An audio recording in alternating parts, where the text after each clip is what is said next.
See if it goes live. If it goes live over on the LinkedIn side. Hello, everybody.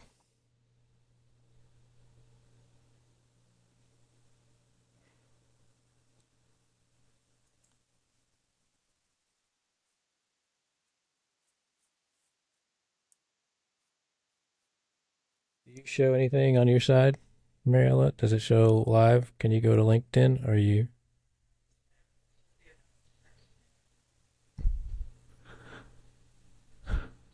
do what?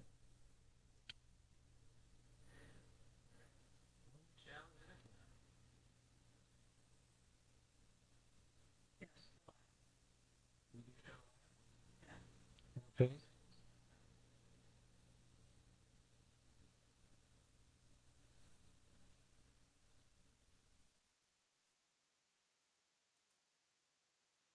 It's pre-live. It does show live though. I don't see it on the event page. Everybody, sorry about we have had some technical difficulties. I apologize. Welcome to the first in a series of Stormwater Live presentations. With me today is Doug Buch, founder and president of PaveDrain. And what I'm going to do is so we can try to catch up a little time in the air, as I'm going to turn it right over to Doug so he can present on PaveDrain, and I'm going to turn off my camera and my microphone so that Doug can have the floor. And Doug, just let me know, and I'll work the slides. I'll work the slides for you. Thank you for being here, Doug. Take it away, sir.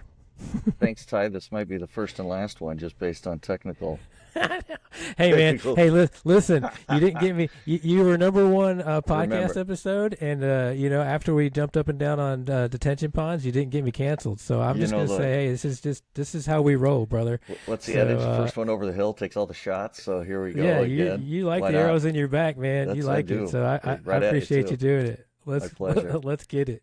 All right. So next slide, if you will.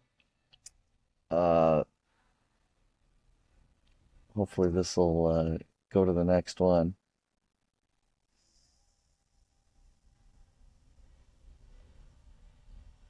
Still showing the original. There we go. So there's a hit it again. It's going to be a bunch of things there. This might be the video that, there we go. So the PaveDrain system, I started it in 2008. Those of you that were around in 2008 remember what a economical disaster we started off in. Thankfully, we persevered, made it, and our first large-scale project was at this little company called Ford Motor Company. Total about 90,000 square foot. It is still in use today.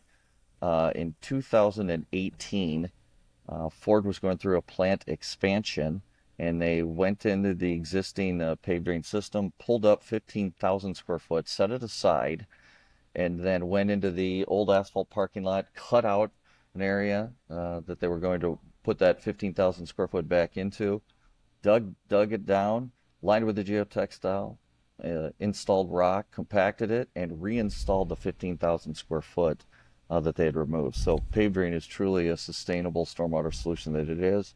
Ford Motor Company promised the engineering firm that they would never do any maintenance to the system out there, and they haven't. They've held true to that word. The only maintenance that's really been done has been completed by PaveDrain, and that has been for demonstration purposes. Go ahead, Ty.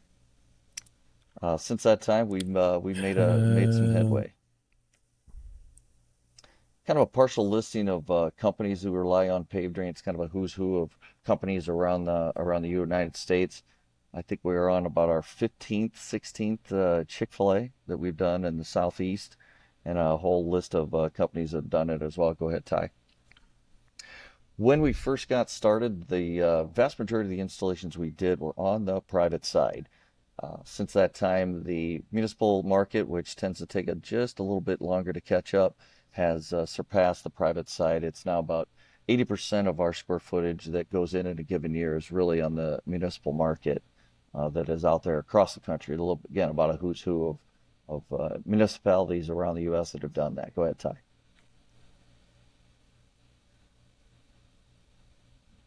Some university studies have been a part of this as well.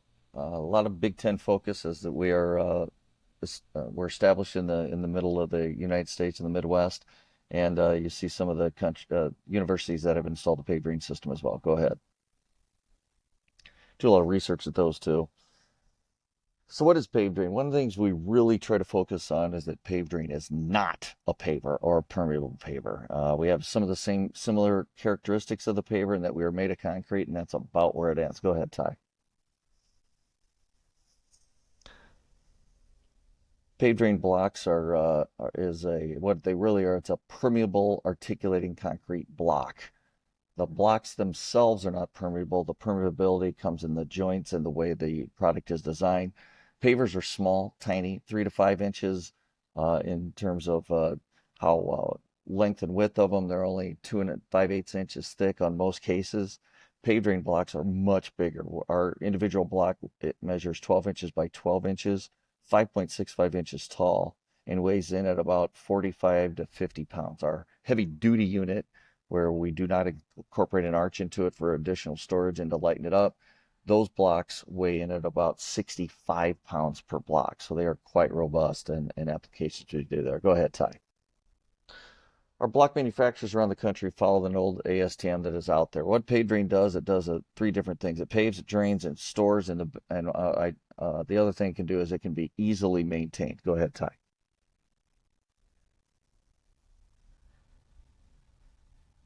Bunch of U.S. patents around it, and since our initial installation, 2009, we've installed about, I believe we're pushing about 6 million square feet around the United States. Go ahead. And we talk about the PaveDrain system because we need the block system, the aggregates underneath it, to be lined with a woven monofil or multi-filament geotextile. We'll get into that. So manufacturing, we make the PaveDrain system in about 40 different block plants all around the United States. We believe that freight does matter, and since it is a heavier concrete product, we need to manufacture a little closer to its jumping off point. So we own molds that we ship in all throughout the country. We own about 12 of them that all get shipped around the country. Most of them stay pretty close to within a few 2, 3 state areas. But like I said, we manufacture this all over the United States, including Hawaii, Florida, Texas, Northwest, everything. Like I said, there's the mold. It goes into the kiln, and once it's manufactured, it goes into a kiln, and it cooks overnight, if you will. And within about 24 to 36 hours, we're already at pushing 4,000 psi blocks. So after 28 days, we're easily over 4,000 psi, which is our minimum. We typically shoot for 5,000 plus psi on our blocks. Very robust. Go ahead. We have a lot of different types of installations that are going on. Go ahead.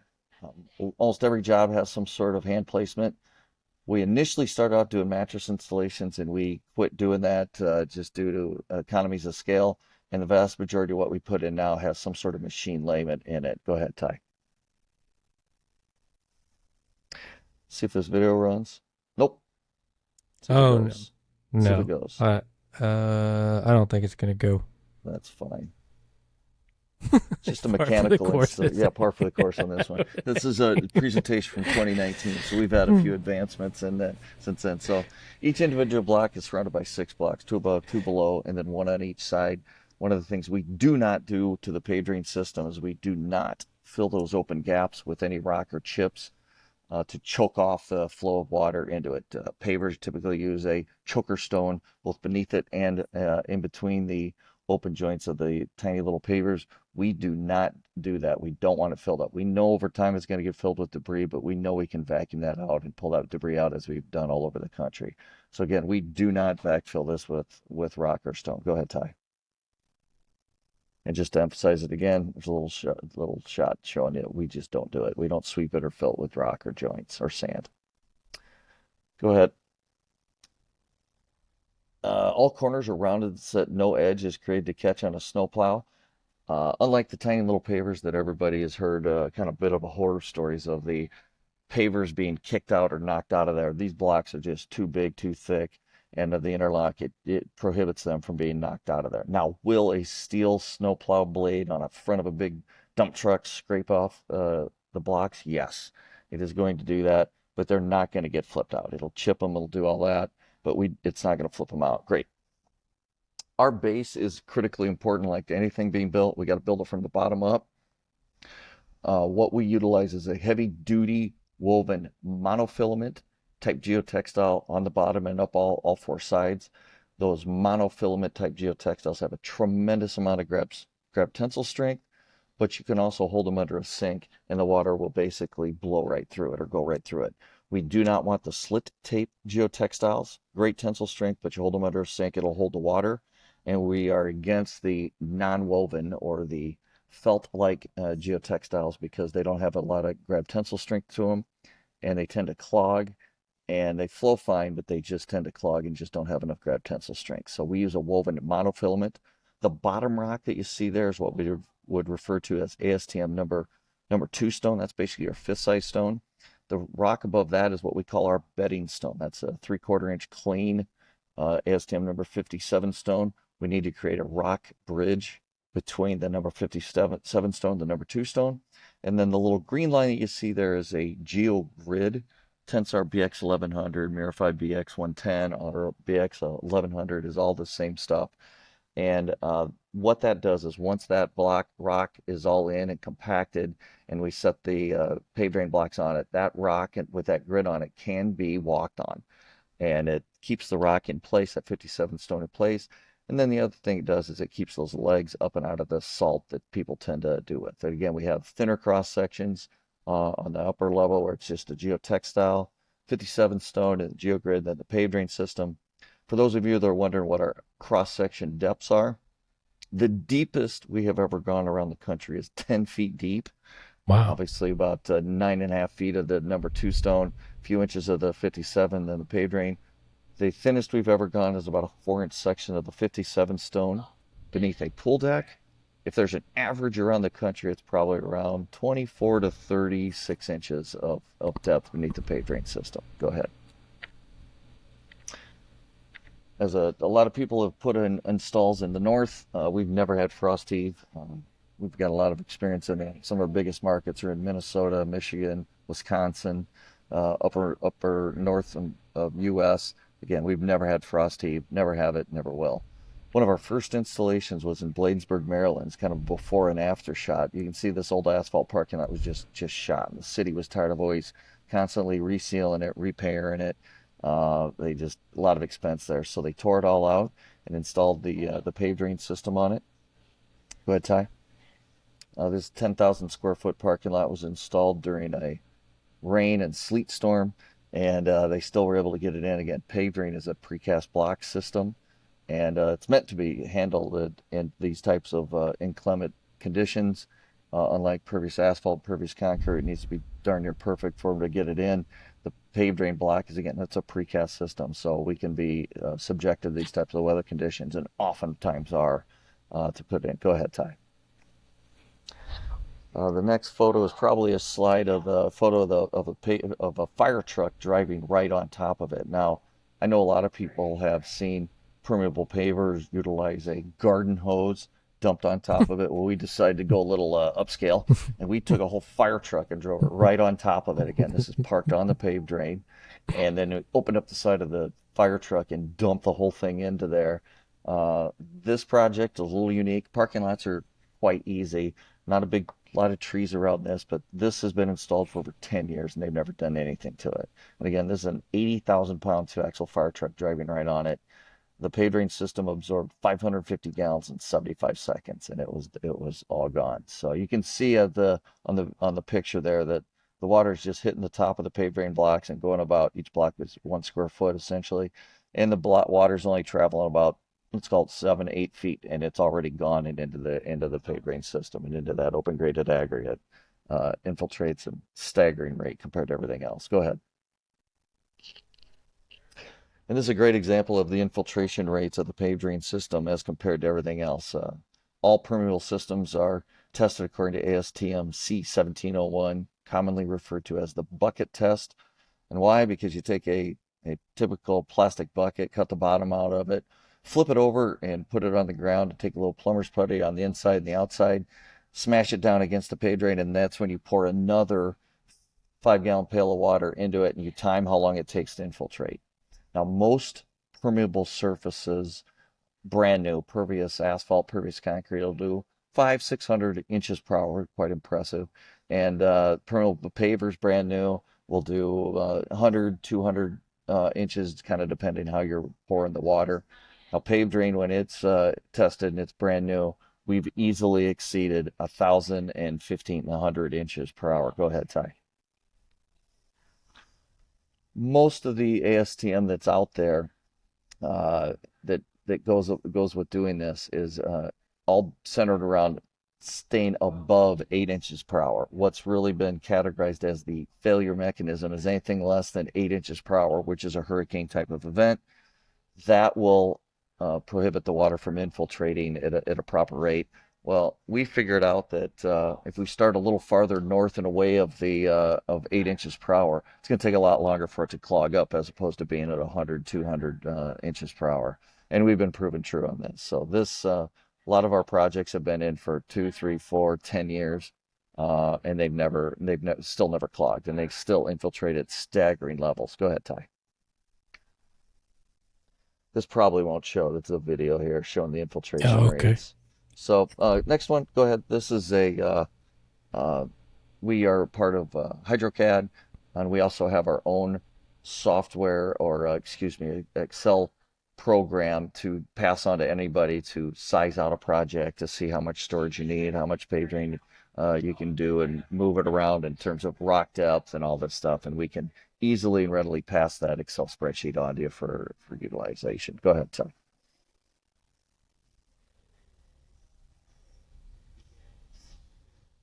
AutoCAD, got all sorts of it. We're easily and readily provided for you. Go ahead.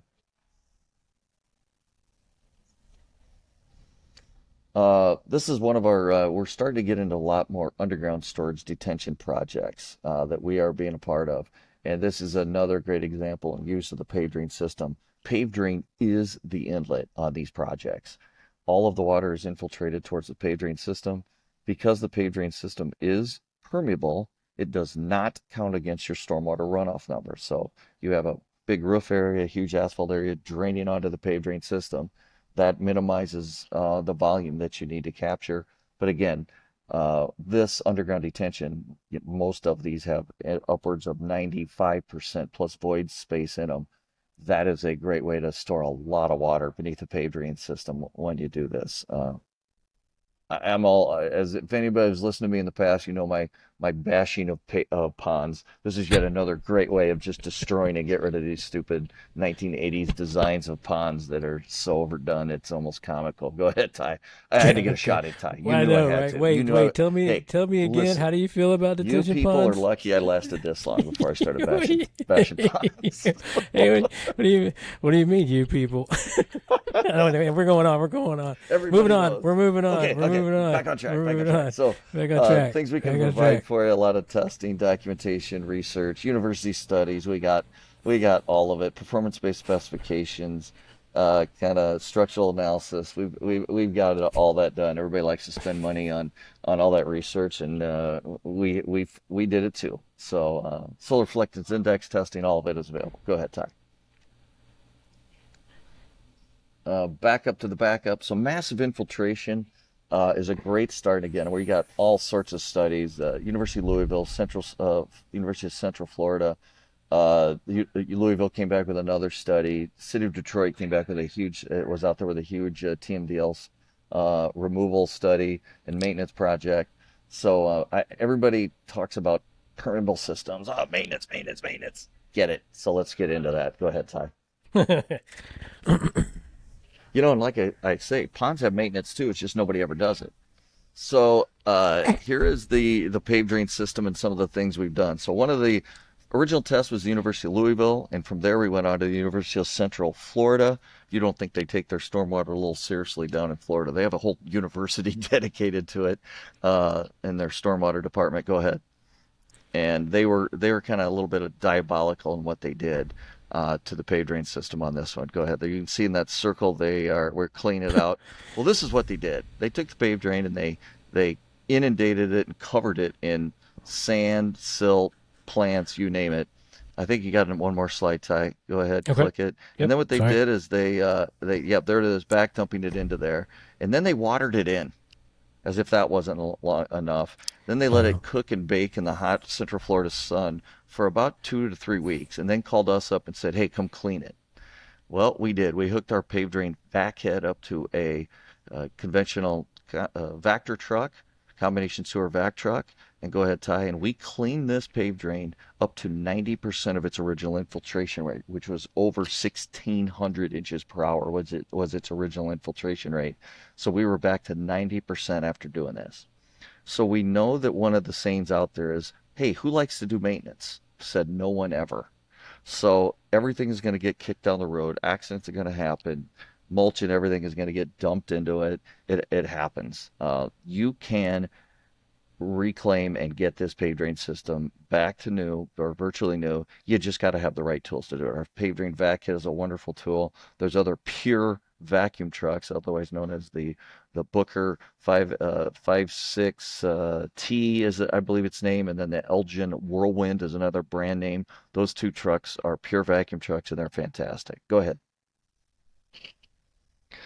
So all of this type of documentation we could easily provide for you. This is a statement by Dr. Mike Harden with the University of Central Florida at their Stormwater Academy, and he really gave us a great kudos about this. That the pave drain system can go a lot longer to be infiltrated than any other than typical permeable systems that are out there, and if it becomes clogged with your proper amount of maintenance, you can reestablish the pave drain system and therefore kick your maintenance down the road a lot longer. So it was really a quite the kudos to us and what we did. Go ahead.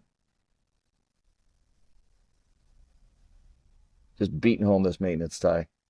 Just I just know. hitting it. Like, Just going over it. yeah, yeah. Just keep We going. Should I just just keep want to keep going going. here? Just Like, keep going. let's talk You about, linfill, but you MSD. want to make, you want to make mention, maybe, I don't know if it's in here, um, comparable to traditional permeable paving systems that have the rock fill or whatever, when they actually do get around to maintaining it. You want to talk about how that ends up working and the extra Yeah. cost that's involved there? Is that in here, or do you want to just touch on that real That's in quick my while other we're one. here?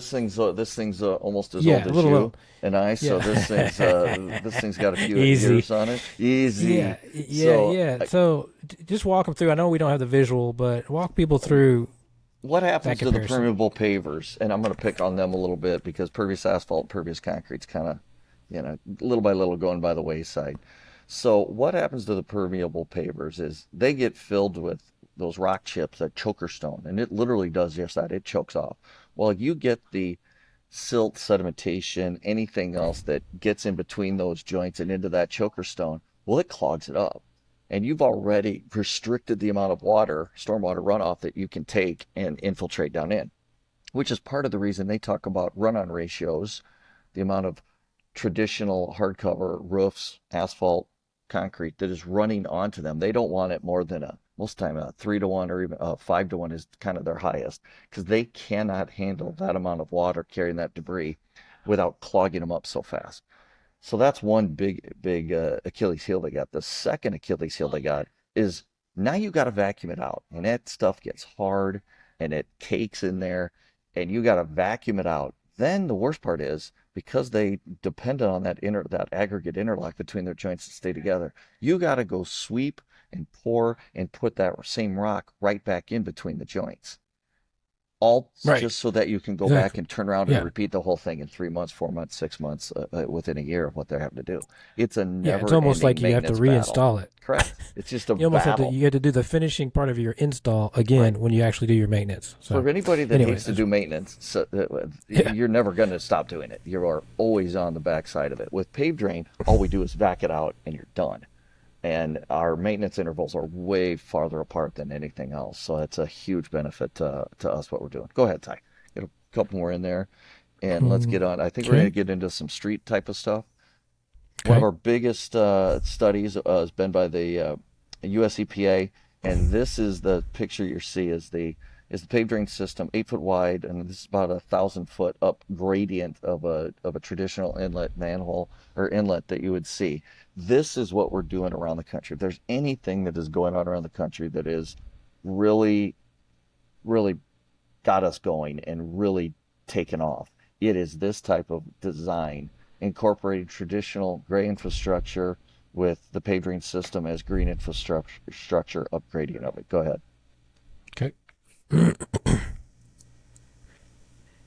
So again, this back to the Louisville study. So it's a multi-year monitoring project. What they're really trying to do is dial in just the amount of maintenance was going to need and how and when and all that stuff. It was all sponsored by the US EPA as part of their green infrastructure grant and the Metropolitan Sewerage District of Louisville. Go ahead.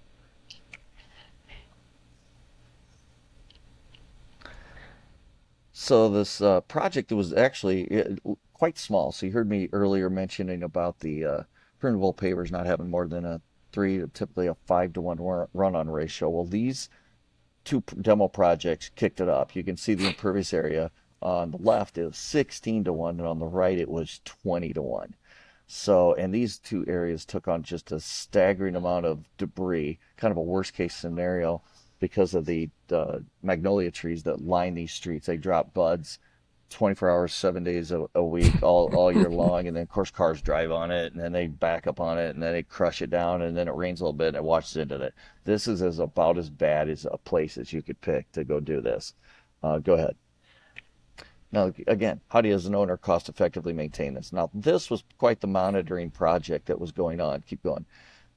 This was about a almost 10-foot long project that was going in there. They put a piezometer in there to document and measure the amount of stormwater runoff that this was capturing and getting into the system. Go ahead. So electronic measurements is the way of the future, and piezometer readings confirm that both structures captured 100% of the runoff, or basically a 1-to-1 ratio. Sad part is the first 10 months, whenever you're doing a test, it always seems like it's not going to go, we need rain, we need rain. Of course, we hit a drought. So the first 10 months, only 40,000 gallons was captured. That's because it didn't rain. The last 2 months of the year, all it did was rain, and we made up for it. So go ahead.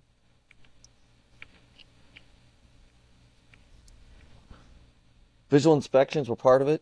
Time for maintenance, but how will it be done, and can it get done cost effectively? Go ahead, Ty.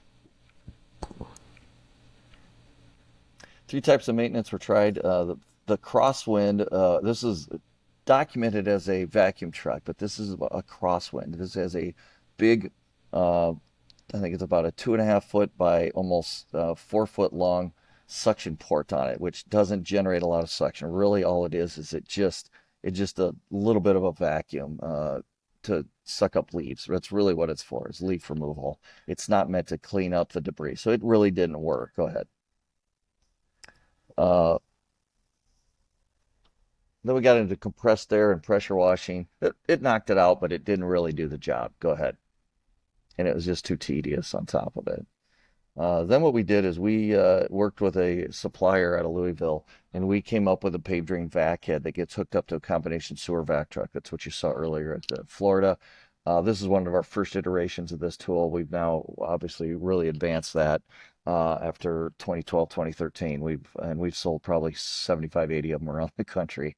That kind of before and after of just how good a job this does. It really concentrates the suction in a small area, and on top of it, there's a little bit of there's a wand underneath that spits out a little bit of water to wet up the debris, so lubricate that debris. It helps suck it out. Go ahead, Ty.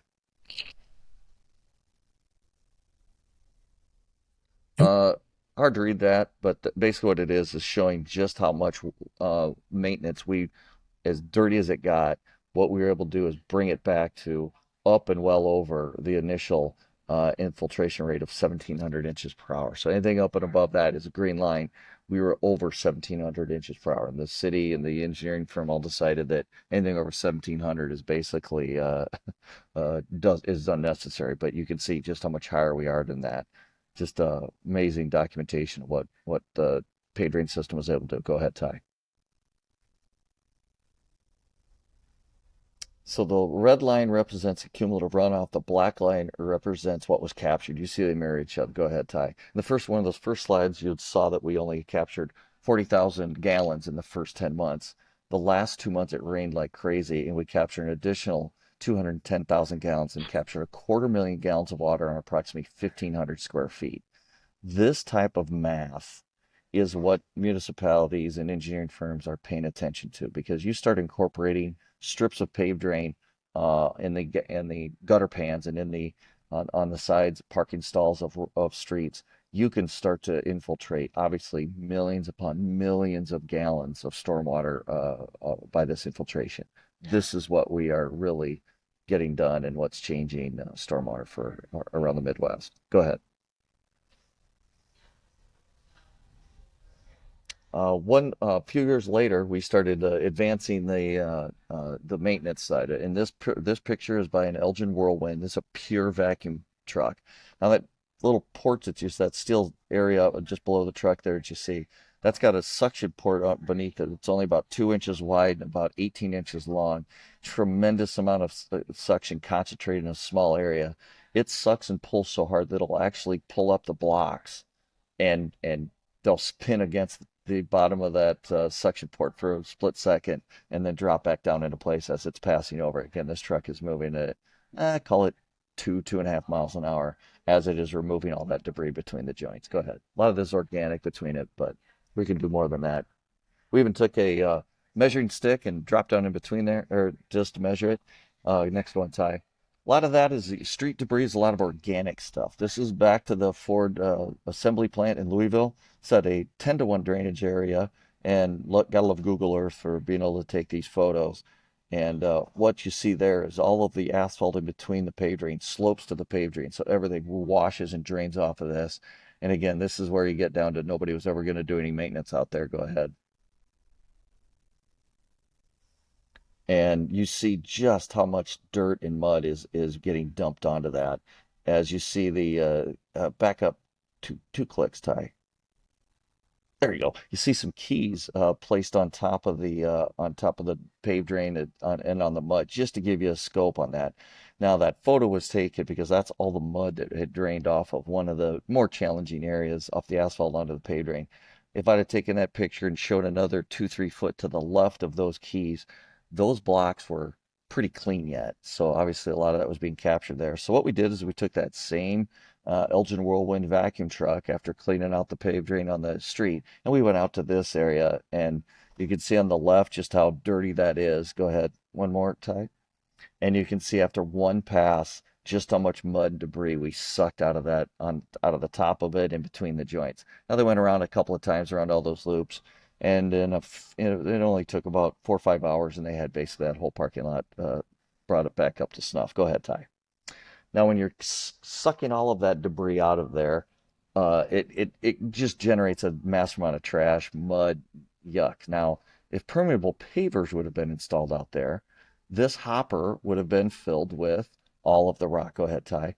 It would have been all of the rock and everything else in there. So what's missing in the holding tank if the permeable pavers have been done? It would have been all of the rock. Now that increased your dumping costs. Every place you got to take it, you got to dump it more frequently.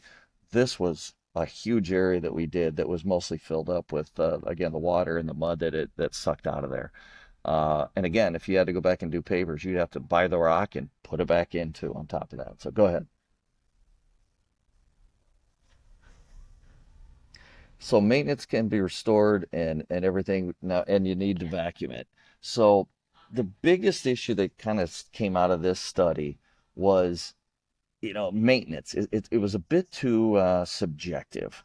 Uh, Everybody's got their own opinion. It's standing over the top that, yeah, it needs to be maintained. Somebody else, we can wait a little longer. We need to make it a little more documentary and a little more scientific as around it. But the other thing that started coming up was just how much stormwater are we capturing? Go ahead, Ty. What we were able to do is hook up with a company called P4 Infrastructure out of Milwaukee, Wisconsin, and we were able to incorporate a float valve down into a perforated stainless steel pipe, and that solar block, and these are some old slides, we've updated a lot of this stuff, has been and can be sent up to a rooftop, and it can actually capture and document just how much stormwater we are capturing on any given rain event. It's actually amazing technology that we have going in multiple municipalities around the United States. Some of them are under consent decrees, and they need to document just how much stormwater they are capturing and taking out of the storm sewer system. Go ahead, Ty. We have to have a rooftop sensor on that as well, just to make sure that none of the fire hydrants are getting opened on that. So this sensor is put up on a roof or up and out of the way, blocks, if several blocks away from the actual system, so that can actually be up and out of the way and be safe. So we know for a fact that everything clogs from uphill to downhill. This is not hard to determine. Go ahead, Ty. Longitudinal runoff and transverse runoff from traditional asphalt concrete onto the paved drain system. Again, we know that all clogs from uphill to downhill. Go ahead. Yep. But what this is able to do, sensors in the paved drain cross section can electronically document and inform the amount of stormwater that we are capturing, infiltrating, and when to clean. And what we're able to do with the system is actually compare storm events. Let's say you put it in and installed a system in 2020, and you got a quarter of an inch of rain, and you captured 250,000 gallons as kind of a benchmark. And then a few years later, you got that same quarter inch rain event, and you only captured 100,000 gallons. Well, something's going to tell you out there that we need to do some maintenance. Time for a little bit of a visual inspection. You can even do a bucket test, but time to clean it. And this is a great way to compare all these storm events to do this. Go ahead. So sequence of paved drain on a parking lot. The only thing you're going to notice with paved drain is we don't like ribbon curbs. Well, there'll be a few of them here and there in some of these photos, but for the most part, we do not like them. The reason is they're just a big waste of money. Pavers, permeable pavers, they have to have them. They're too tiny and they're too small. They just can't withstand the transition from a traditional asphalt onto a tiny little paver. They'll blow them apart. Paved drain, because of the bulkiness and the size of them, we can transition from traditional asphalt right onto paved drain. Now we need the paved drain installed first, and then what we really love to see happen is the asphalt is installed right up against the paved drain system. It's a great way of doing this, and we've probably done, honestly, 5, 10, 15 miles of the paved drain system like this on curb and gutter projects on cities around the country. It's a great way of doing it. Go ahead.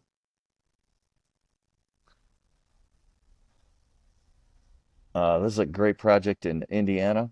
Asphalt base, or everything's being prepped. Got to compact that open graded rock. You can see the size of the compactor that this contractor is using out there. They utilize the geogrid beneath that. The open graded aggregate, they extended a little bit past the paved drain. Contractor had intended to come back and cut off that geogrid flush with the paved drain. Just never got around to it. Go ahead, Ty. And the asphalt machine came through and asphalt paved right up against this. Go ahead. There's the grid captured into it. Came by with the roller and just tightly compacted that asphalt right up against the paved drain. This is so much faster and economical than trying to pour a ribbon curb or pouring the ribbon curb and then installing the paved drain. And then you got to cut the paved drain to fit, and it's just pavers have to do the same thing, and we just really don't like these curb and gutter, or the ribbon curbs, if you can't tell. Go ahead, Ty. Ribbon curbs are starting to become pondish with me, Ty. So I can go feel ahead. it. I can Go feel ahead. So this is a sequence installing up against there. Go ahead. One more. I think I got some comments on this. Yeah, this is minimal block cutting on this. You can see around a manhole, around the inlet like this. Back up one slide. Oh, wait a minute. Go forward one more. Sorry. Right. One more. There we go. The slide it. picture on the right is the manhole there. Now, anybody that's ever seen a paver system go in, they got to cut those pavers, tiny little pavers, to fit around that manhole. The first ones that get knocked out, kicked out, or whatever, are the small cut ones around. Looks pretty first minute you do it, and 10 minutes later, something's wrong with it. We don't like that. It's a big waste of time. So what we had the contractor do is just pave right up to the area, or install the paved drain up to a certain area. We manufacture those half blocks that you see there on each side of it, and the contractor started an equal distance from where he stopped, started laying the paved drain, protected the paved drain with a little visqueen. I think he put a little expansion joint in there, poured the concrete around that manhole there, screed it off, and was done. The contractor laughed. He goes, "If I would have cut blocks, it had taken me 2-3 guys, basically a day plus to cut all around there. It looked like garbage. This took him about a half an hour to get all this done, and he was out of there. So it's a great way to do it. Go ahead." And this is a great asphalt street paved right up against there. This project has gotten a lot farther. This is The asphalt cut with the brown paved drains you see on the gutter pan. This is in Lafayette, Indiana. This has been phase one of six. West Lafayette has continued this and has done six different phases with a paved drain system in the gutter pan and traditional asphalt in the middle. And after we're pushing almost 8 years of this being installed, the asphalt is lasting longer than traditional asphalt that was poured the same year, just a few streets over. We think part of that is because the water is shedding off that asphalt so fast into the paved drain and into the ground that it's helping that asphalt out. So go ahead. No ribbon Hey, curb. one more shot at that ribbon curb time. There's some other projects around the country. The project up in the right hand side, I'd like to point out a little bit. So, and Ty, I got to take a shot at ponds. So this owner and this engineer had a pond on the job site, and they were not happy with it. So got with the engineer and we started incorporating 3 foot strips of paved drain between all of the storage sheds on this project. We were able to eliminate the pond. He put up another section of sheds, and his return on this investment was basically the same day. So he increased his revenue making capabilities by getting rid of that pond and putting up more buildings there. Go ahead. Uh, Beautiful project. I think it's in upstate New York at a marina. Go ahead.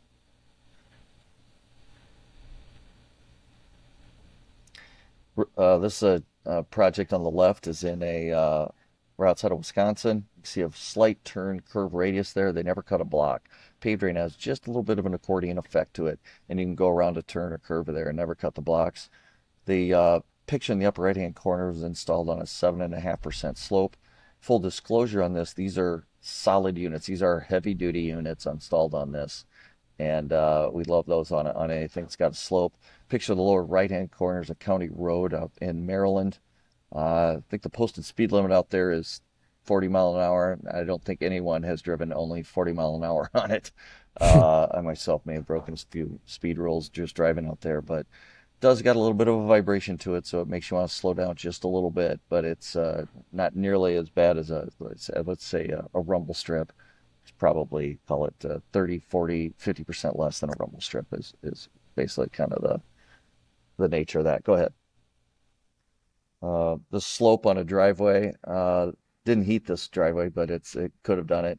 And then again, we can incorporate traditional infrastructure with car stops. You see there, they just drilled through that block and then drilled the rebar through the opening in the curb stop there, and just pushed it right through, and it's been in ever since. So, and they could remove it if they had to. Go ahead. Is that the pool deck? Oh yeah, there's a pool deck. This is down Florida. Very little rock underneath that. No rocks to step on because we don't fill the joints with them. So get out there and water drains right away, and don't have to worry about slipping and falls either. So go ahead. I forgot about that one. Different applications. Some of these are around the Midwest. Uh, I believe I got to show that's a Harley parked on it. And I show that because if anybody ever owned a motorcycle and you parked it in the hot summer on asphalt, the leg of the kickstand would sink into the asphalt. Not going to happen on the paved drain system. Down below is a project in Lincoln, Nebraska, outside of Lincoln, Nebraska. You can see the handicap parking stalls that this was installed on at this park. Go ahead. Alleyway, Berwyn, Illinois. They needed some drainage between them. This is becoming quite the projects that we are supplying around the Midwest, where they drain everything to the middle there, the paved drain. Now, what we have to do on this is very tough to perfectly pour for any contractor the concrete on both sides of that. So what we have the contractor do is pour one side as straight as you can, and then over pour the other side again as straight as you can. Come back in with a concrete saw and cut it straight. The saw is going to be much straighter than pouring, because the pouring, no matter how straight, they'll have a little bit of waviness to it. And then you drop the paved drain system in between there, and it's just a great application of the product. Go ahead. Sidewalk installations become more and more popular. One on the left is obviously at National Arboretum in Washington, D.C. The other one's right outside of Baltimore. Obviously, once you have one in one area, people tend to take it on, as you see in Baltimore. Go ahead. We do make it in colors. Our two most populars are gray and charcoal. Seems everybody can't get enough of those asphalt-looking parking lots, so we supply a ton of charcoal around the country. But gray is hands down our most popular customer or color, popular color. Go ahead. Project down in Florida. The project on the left that you see is upper left is a sterile boulevard, and that is down that it got hammered by the hurricane a couple years ago. Uh, and then the upper right-hand corner is some yellow blocks that they wanted incorporated in their city. Had come up with a new motto, paved with golden opportunities or something like that. So they want some of that in there. And then some red, white, and blue, mostly red and blue. And the gray one's supposed to be kind of white, called the Centennial Park Project down in Florida. And then the lower right-hand corner, again, I mentioned Chick-fil-A earlier. That's one of our Chick-fil-A's, and I'm pretty sure that's in Charleston, South Carolina, I think is where that one's at. So lots of Chick-fil-A stuff. Go ahead.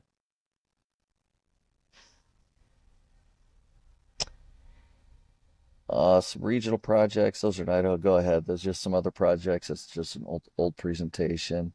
Some up in Washington State area.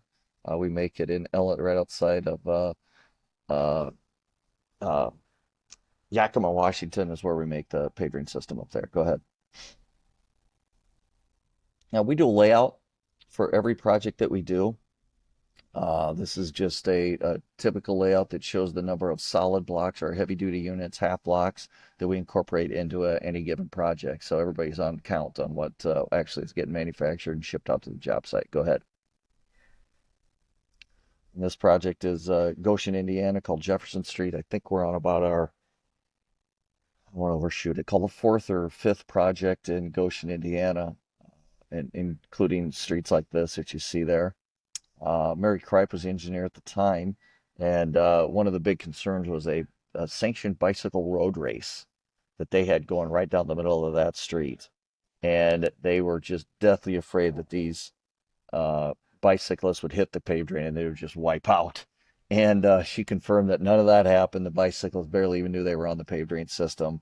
So therefore, we were making some paved drain green block, although we've pretty expensive way to make it. We think it's a little bit cheaper way to do it, just to stain it or to seal it with a product called EnduraBlend in that green color.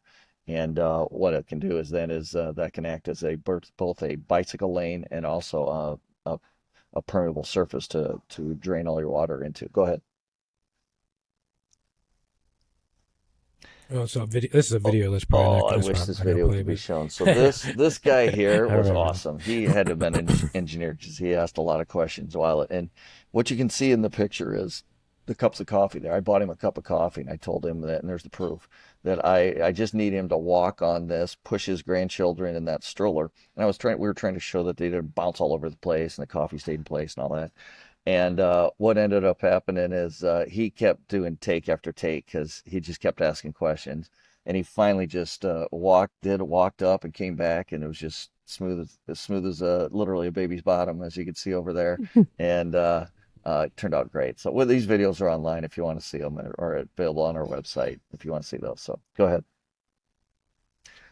Ooh, Northwestern. Yeah, there's a logo block that we put on for the University of Northwestern in Evanston. Go ahead. And logo blocks are quite sometimes they come and go in a little bit of rages, but it's a great fundraiser because you can really see it. We've had some projects that they will charge $1,500, $2,000, $3,000 for a block, and obviously they don't cost that much to put a logo on them, but it's a money maker for whoever's putting on the project. And a lot of times these are some unique projects that go in. Go ahead. And I think, yeah, go ahead. This ADA approval, it's a ADA compliant product. We've installed on many ADA projects around the country. And then some heated stuff. I'm actually go through a couple of these. Yeah. We've just got a lot of updates that aren't in this presentation. Right, Go ahead and right. I'll just show Well, do you. you want to just kind of talk about some updates? I'll try to pull up the other presentation. We're Yep, kind of getting short on time, yep, anyways, yep. Doug. We've hit our And window. with So all of our technical difficulties, number one, yeah, the let heated me stuff is really starting to take off on the driveway side. And what we do is we manufacture the pave drain system with a heating duct right into it.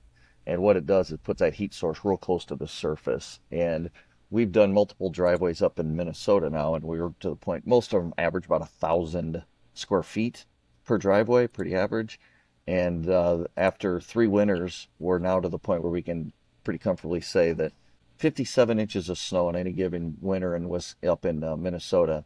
And it is costing these homeowners an additional $350 per year to run and heat the PaveDrain system for their 1,000 square foot driveway. That's multiple homeowners across multiple things, and a research that we did with Hug Hydronic.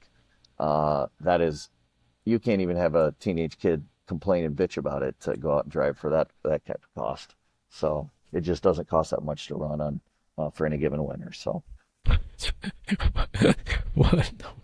What just happened? What just happened? Let me see. I've got your other. Let me see if this is gonna work. Is there any slide? I guess we could have kind of lipped our way through there.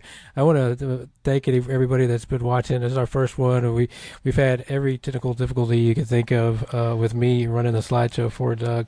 And thank you again, Doug, for being with us today. Because you want to tell everybody where you are. Like you're on site. You're on site. If you can. I'm on a job site up in Minnesota, putting in some PaveDrain right now. Yeah, you're in a hotel, right? So yeah. So no, it's been we like to stick our hands in the dirt and open graded rock, if you will, to get things done. We had a very good customer and a very municipality and a very good GC that we knew it got in a pickle. And so they said, man, we need some help getting this in. So we jumped all over. Yeah, these are great slides here if you want to start off with these. Yeah. Where you want me to just go back a little bit? You want to talk about that one PaveDrain right here? That's a great one. We started a little late. We're going to run a little late, folks. If you got to jump, this video will be on the Digital Stormwater website. You can always go back and watch it. We're going to keep talking for just a few minutes if Doug's got time, so he can finish some of his thoughts. Yeah. I really like this product. I like the heated product, and I think it's going to become more and more applicable. So we're going to go a little longer if it's okay with Doug. If you guys want to hang with us, we appreciate it. If you can't, you got to jump. We'll be back on here in a couple weeks with Rymar Waterworks. So we do appreciate everybody. But go ahead, Doug. Let's talk about some PaveDrain heated if you've got time still. Yeah, the cool thing about the heated stuff is it obviously, as we've discussed, doesn't take a whole lot to heat it. And then on top of it, it's permeable. So it melts and goes right back down into the ground as opposed to running off of a heated surface and then refreezes somewhere else, causing just ice problems down the road. So go ahead, Ty, see if that... I wish that video would work. If I can get this to play. Man, that is a fun video. I think I can get that to play. But we can go to this, which is a great visual to me. This whole driveway was heated with the PaveDrain system. Now, those green stripes in between there, that was the homeowner who wanted it to mirror, him and his wife wanted it to mirror their Florida home. It had the green stripes in between there, or green strips of grass, and we told them we'd never get grass to grow there, so that is just basically AstroTurf glued to a solid cement area in between there, and they just absolutely love it. Now, the neat thing, a picture on the right that I want to point out is the PaveDrain system is completely melted. There is heating underneath the concrete approach at the bottom. Now, we asked to really push to put PaveDrain there, and they couldn't do it. And now they are a little bit upset about it because they wish they'd have put PaveDrain in, because he has to run his heating system longer to melt the concrete approach. That's got the heating ducts beneath the concrete, so it's got to melt through an additional 6 to 6.5 inches of concrete. As opposed to the PaveDrain system where it's real close to the surface. The next slide will show that. Go ahead, Ty. So our ducts are, the heat source is very close to the surface, which makes us very efficient. So what we do is we push those PEX tubing or propylene, or the PEX tubing through that, those heating ducts, and then we do is a 50-50 mixture of propylene glycol and water that gets pumped through there. The propylene glycol water mix only gets to about 68, 69 degrees. Then that radiant heat emits out from those PEX tubing or Uponor tubing, and it heats the blocks up to about 35 degrees, which is plenty warm for that snow, any snow to hit and melt. We've had a 12-inch snow event up in Minnesota on some of these driveways, and they've never had any snow accumulate on them. The system is completely automated in terms of turn on and turn off, all based on a sensor that can pick up on moisture content, barometric pressure, temperature, all that type of stuff. So the what we mostly do is the heat source is a is what is we're really focusing on, and all this artwork you see in the upper right hand corner, that is all being replaced by a company called Hug Hydronic that has now done several driveways with us, and the whole system that you see, all that artwork in the upper right hand corner, can be done in a very large suitcase, and it's all automated and it's brilliant. That artwork you see in the right hand corner took one guy. These people don't exist anymore to go do this type of stuff. They are very hard to find, and that took that guy probably about 6 weeks to do, on and off, on and off, on and off, because he got called to emergencies. Well, the Hug Hydronic system, it's like I said, it's basically a suitcase. Bring it in, set it down, plug it into a dedicated 110 line, hook up the glycol area, and start pumping it. Your total time is about 3 to 4 hours is what's going on there. So go ahead, Ty, go down a couple. And we've Where do you done want a to go? bunch You of want to go heated here? helipads around the country as well. This is a You heated want to touch helipad. this This one? one's in Indiana. Yeah. And it's a great area. It's one of the coolest things. These are done by Lilly Helipads. We partnered with them around the country. We got multiple ones that we're kind of looking at this year. Really a cool video if you ever want to get online and look at that thermal imaging of coming into the PaveDrain system. You can just see how hot that is. And the pilots that we've talked to, one in particular, just gushed about it because he said, you know, when we got a patient to get in, we got to get in there quick. And he goes, we don't have any snow billowing or dust flying up around it, and we can get on that landing pad very quickly. So I think that's it. Man, I guess we could have probably tried to limp it along like this, but I don't mind going through the older presentation with you, to be honest. Yeah. Just because, I mean, the point is that was just to give you an opportunity to share that you're out there. I mean, you would think everybody knows at this point, but reality says is that so I appreciate you. I appreciate you doing this presentation, and like I said, it'll live on the Digital Stormwater LinkedIn page. So if we can kick it over to your page, or you can use it wherever you like. Of course, we had the technical difficulties in the beginning, and then as I was working the LinkedIn side, it was live on the Digital Stormwater page, but the event link for whatever reason didn't take you to the live. So I Maybe had that's good. Jeff, I know, right? Jeff Madden is messaging me, and I'm like, I don't know, brother, So I got Mariella's over here; she's trying to figure it out. But You know you what? know We what? just might have to For the reschedule it and do it again. for the, hey, for the first time, I'm gonna Live take it, TV. That's why and people don't like it. yeah, hey, man, exactly. That's exactly right. I'm just That's glad that you exactly didn't right. you got through this without you swearing, Ty, because that could I have been man, tough. I thought I heard you say somewhere word earlier, but I think it was a fabrication. I just Could have totally. been. I I would mean, never do it that. is what it is now. I don't even have it. I couldn't even figure out how to put you on a 10-second delay. But um, man, hey, thank you again As so well. much. And good luck on your project out Good. there. Safe travels home, Thanks. Look forward and to seeing you soon. we'll see you soon. Hey, don't go anywhere real quick, but I'm going to stop this recording.